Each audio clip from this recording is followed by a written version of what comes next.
Assalamu alaikum wa rahmatullahi wa barakatuh.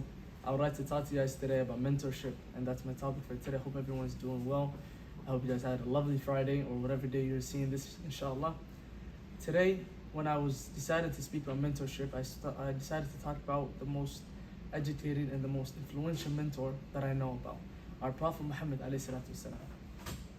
And if I told you that I was going to stand here and talk about all the amazing key points of him and how he was the most best mentor in the world, I would be standing here all day. Especially, I wouldn't even be able to gradually combat all of that topics. But I would like to talk about three simple points that the Prophet ﷺ used as a mentor that we need to put into our life, day-to-day life today.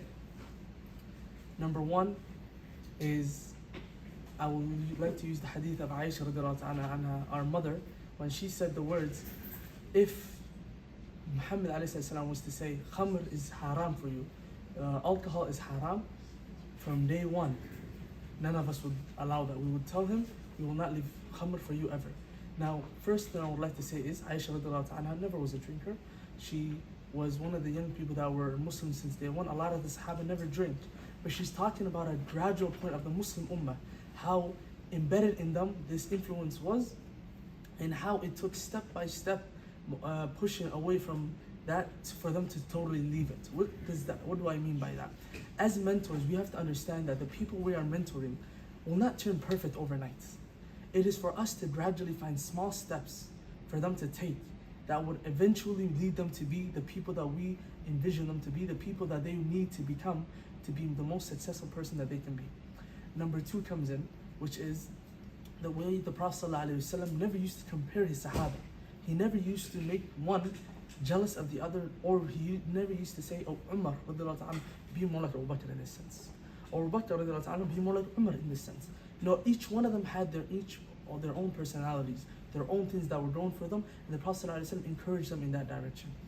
I would like to speak a short story of my past. I remember when I went to Somalia to learn Quran, I remember that there was this kid, I think his name was Uthman, and Uthman, he was a young man, he was very good at his ashar, he never got the darses wrong, but one day the ma'alim got frustrated on how small of a voice Uthman had. So he punished him. He said, I want you to stand across the hall and I want you to scream your voice so I can hear it from all the way over here. Why did he do that? He felt like it.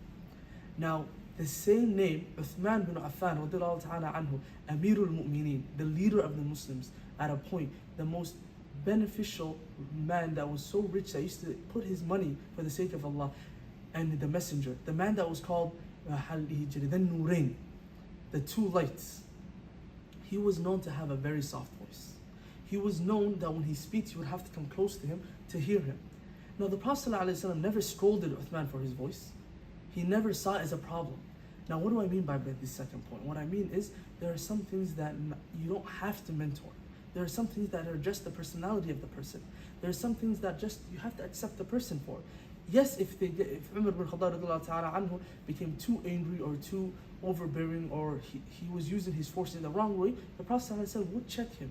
But he would never always gradually tell him to be more of a soft person, be more of a gradual person. No, he even told him once, Ya Umar, when you take a road, the shaitan, the demons, they start taking the other road. So accept your mentees for who they are.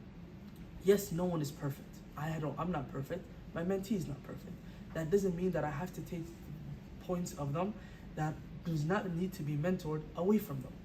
Last but not least, the point that I want to talk about is the way the Prophet ﷺ used to grab the attention of his mentees. There was a time that he told a Sahabi, Wallah inni la uhibbuk, Wallahi I love you. Now think about this. The Prophet ﷺ is Sadiq al-Masduq, he's the most honest. He's the best of all creation. Why does he have to say Wallahi? He doesn't have to.